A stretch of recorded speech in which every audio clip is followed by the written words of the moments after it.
السلام علیکم ورحمۃ اللہ وبرکاتہ۔ ناظرین، آج ہم حضرت صالح علیہ السلام کی نافرمان قوم کے بارے میں کچھ معلومات آپ کو ہم دیں گے۔ جیسا کہ پچھلے ویڈیو میں ہم نے ان مقامات کے حوالے سے آپ کو بتایا بھی ہے اور وہاں کے مناظر ہم نے آپ کو دکھانے کی بھی کوشش کی ہے۔ تقریباً 10 منٹ کی ویڈیو ہے جو پہلے ہمارے چینل پہ اپلوڈ ہو چکی ہے۔ مزید راستے کے مناظر اور ان اطراف کے مقامات کو دکھاتے ہوئے ہم صالح علیہ السلام کی قوم کے حوالے سے کچھ معلومات آپ کو دیں گے۔ ناظرین، آپ ہمارے چینل پہ پہلی مرتبہ آئے ہیں تو چینل کو سب سے پہلے سبسکرائب کر لیں، بیل آئیکن کلک کر لیں کہ ہر آنے والی نوٹیفیکیشن آپ کو ملتی رہے۔ آئیے چلیے ہم آگے بڑھتے ہیں اور ویڈیو کی شروعات کرتے ہیں۔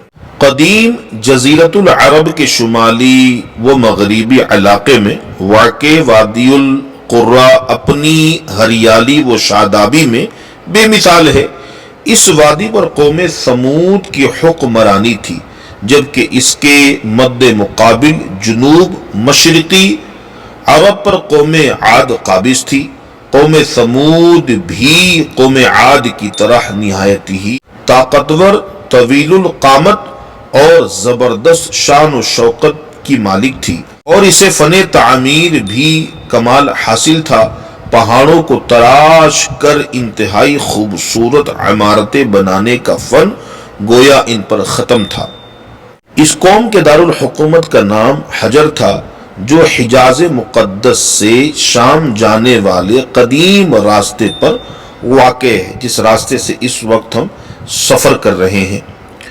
اب یہ علاقہ مدائن صالح کہلاتا ہے۔ مدائن صالح کے قدیم شہروں میں سے ایک العلا ہے، جو ہم پچھلی ویڈیو میں العلا شہر کی تقریباً ہم زیارتیں کروا چکے ہیں، اور ابھی بھی آپ کو اسکرین پہ ہم دکھا رہے ہیں، بغور دیکھیں۔ یہ مدائن صالح جو خاص مدائن صالح ہے اس سے متصل یہ العلا کا شہر ہے، یہ اسی کا حصہ ہے جہاں پر ایک شہر اس وقت آباد ہے، اور جو مقام خاص ہے وہ بھی آپ کو اسکرین پہ بھی ہم دکھائیں گے۔ یہ دیکھیے گا، یہ وہ وادی ہے جہاں پر قوم ثمود کے لوگ پہاڑوں کے اندر گھر بنا کے رہا کرتے تھے۔ اس وادی میں جو شہر تھے، ان شہروں میں سے ایک ہی شہر اب رہ گیا ہے العلا نام سے، جو آج بھی پر رونق آباد ہے۔ مدینہ منورہ سے تبوک جاتے ہوئے بڑی شاہراہ پر تقریباً 450 کلومیٹر کی مسافت پر یہ شہر واقع ہے۔ العلا شہر ہی سے وادی ثمود میں داخلے کا راستہ ہے۔ سعودی حکومت نے وادی ثمود کی تاریخی حیثیت کے پیش نظر 1972 میں 1972 میں اسے سیاحتوں کے لیے کھول دیا تھا۔ یہاں کے ریلوے اسٹیشن کا نام بھی مدائن صالح اسٹیشن رکھا گیا ہے۔ تاہم وادی میں داخلے کے لیے محکمہ سیاحت سے اجازت نامہ لینا ضروری ہے۔ پہلے کی طرح اب سسٹم نہیں رہا، اب آپ کو آنا ہے تو ان کے ویب سائٹ پر آپ کو بکنگ کرنی ہوگی، پھر آپ اس وادی کو دیکھ سکیں گے۔ اس اسکرین پہ ان کی ویب سائٹ ہم نے شو کیا ہوا ہے، جیسا آپ سامنے دیکھ رہے ہیں، اس کو نوٹ کر لے اور یہاں سے آپ مدائن صالح کے مقامات دیکھنے کے لیے بکنگ کر سکتے ہیں۔ اب چلیے ہم تھوڑا سا آگے بڑھتے ہیں ناظرین، ہم یہ دیکھتے ہیں کہ اس کی پیمائش، لمبائی، چوڑائی کتنی ہے۔ اس چٹیل بیابان میدان 18 سے 20 مربع میل پر یہ پھیلا ہوا ہے، جہاں ہزاروں ایکڑ کے رقبے پر خوبصورت تاریخی عمارتیں ہیں، جنہیں قوم ثمود نے سخت سرخ چٹانیں تراش کر بنایا تھا۔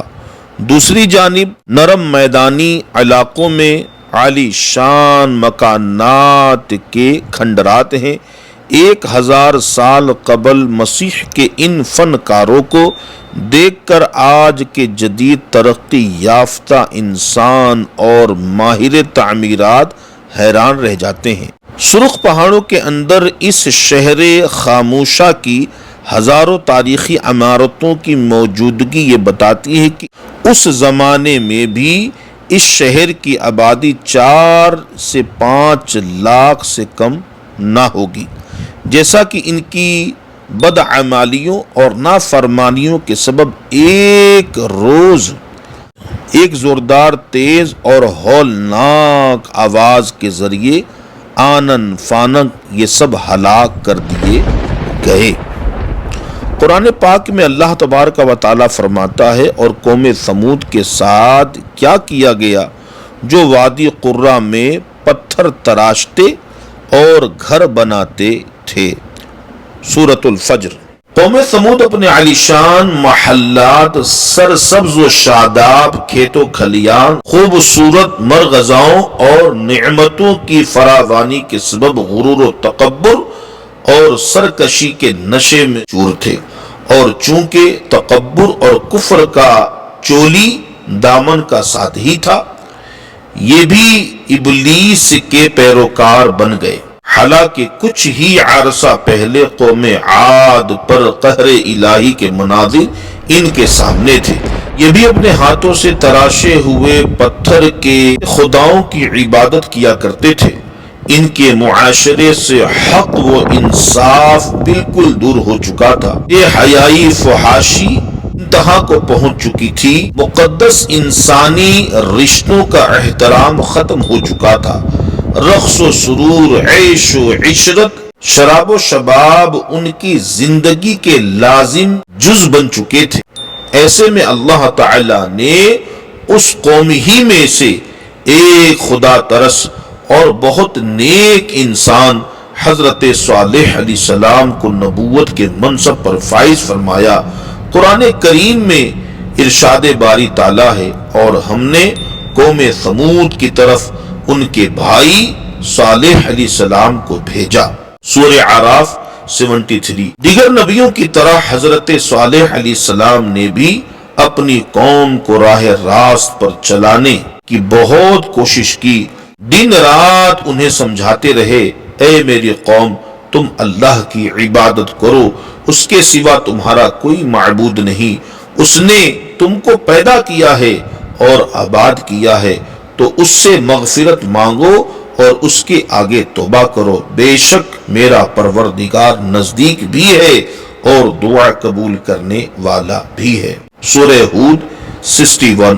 انہوں نے کہا، اے صالح علیہ السلام، اس سے پہلے ہم تجھ سے کئی طرح کی امیدیں رکھتے تھے، اب وہ منقطع ہو گئے۔ کیا تم ہم کو ان چیزوں سے منع کرتے ہو جن کو ہمارے بزرگ پوچھتے آئے ہیں، اور جس بات کی طرف تم ہم کو بلاتے ہو اس میں ہمیں قوی شک ہے۔